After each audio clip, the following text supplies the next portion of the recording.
Financial action task force کے قیام کا فیصلہ 30 سال قبل G7 ملکوں نے 1989 میں فرانس میں منعقد ہونے والے اجلاس میں کیا تھا۔ اس کے بعد G7 اتحاد کے ممبران کی تعداد 16 ہو گئی، جو اب بڑھ کر 39 ہو گئی ہے، جس میں 37 ممالک اور 2 علاقائی تعاون تنظیمیں شامل ہیں۔ اس کے علاوہ FATF سے 8 علاقائی تنظیمیں بھی منسلک ہیں۔ پاکستان FATF سے وابستہ ایشیا پیسیفک گروپ کا حصہ ہے۔ FATF کی براہ راست اور بالواسطہ وسعت 180 ملکوں تک موجود ہے۔ FATF ایک ٹاسک فورس ہے جو حکومتوں نے باہمی اشتراک سے تشکیل دی ہے۔ ٹاسک فورس کے قیام کا مقصد منی لانڈرنگ کے خلاف مشترکہ اقدامات تھا۔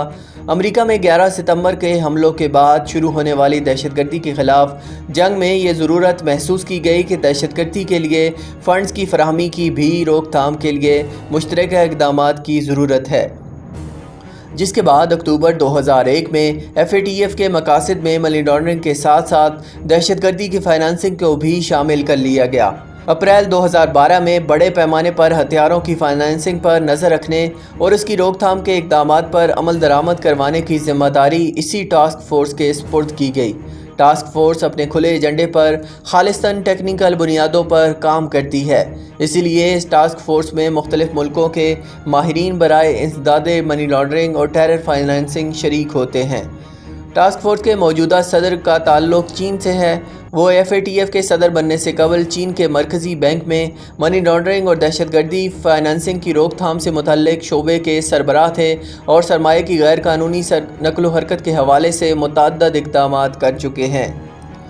FATF منی لانڈرنگ اور دہشت گردی کی فائنانسنگ کے حوالے سے دنیا بھر میں یکساں قوانین لاگو کروانے اور ان پر عمل کی نگرانی کرانے کا فریضہ سر انجام دیتی ہے۔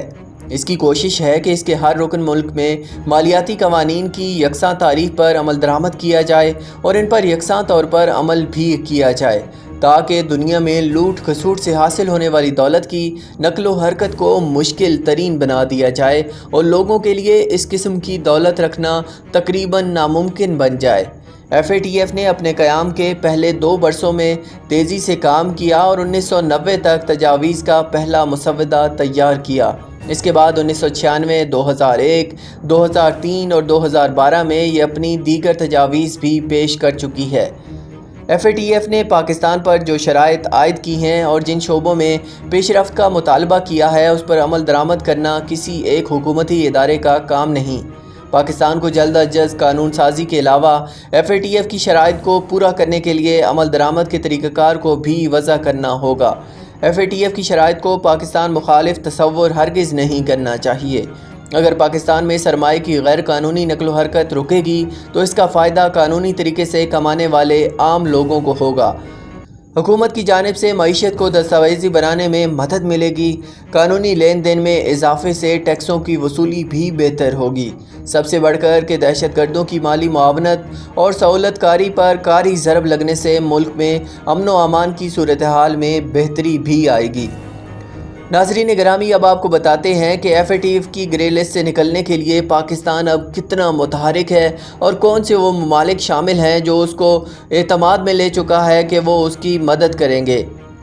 فائنینشیل ایکشن ٹاسک فورس کے اہم اجلاس سے قبل پاکستان اس عالمی تنظیم کے رکن ممالک سے مسلسل رابطے کر رہا ہے تاکہ 27 نکاتی ایکشن پلان پر ان ممالک کی حمایت حاصل کرنے کے علاوہ گرے لسٹ سے نکلا جا سکے۔ پیش رفت سے آگاہ سرکاری عہدیداروں نے بتایا ہے کہ دہشت گردی کی مالی معاونت اور منی لانڈرنگ پر قابو پانے کے لیے عالمی نگران تنظیم کا اجلاس 21 سے 23 اکتوبر تک مکمل اجلاس منعقد کرے گی۔ ایجنڈے میں 27 نکاتی ایکشن پلان پر پاکستان کی پیش رفت کا جائزہ بھی شامل ہے۔ گزشتہ ہفتے وزیر خارجہ شاہ محمود قریشی نے اپنے سعودی، ترک اور ملائیشین ہم منصبوں کو فون کیا۔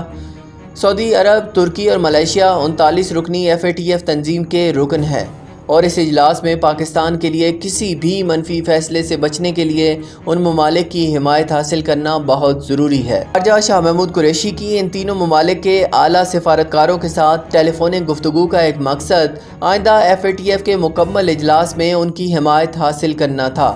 پاکستان کو بلیک لسٹ میں شامل کرنے کا امکان نہیں ہے کیونکہ اسے چین، ملائیشیا اور ترکی کی حمایت حاصل ہے، جو اس طرح کے کسی اقدام کو بھی ویٹو کر سکتے ہیں۔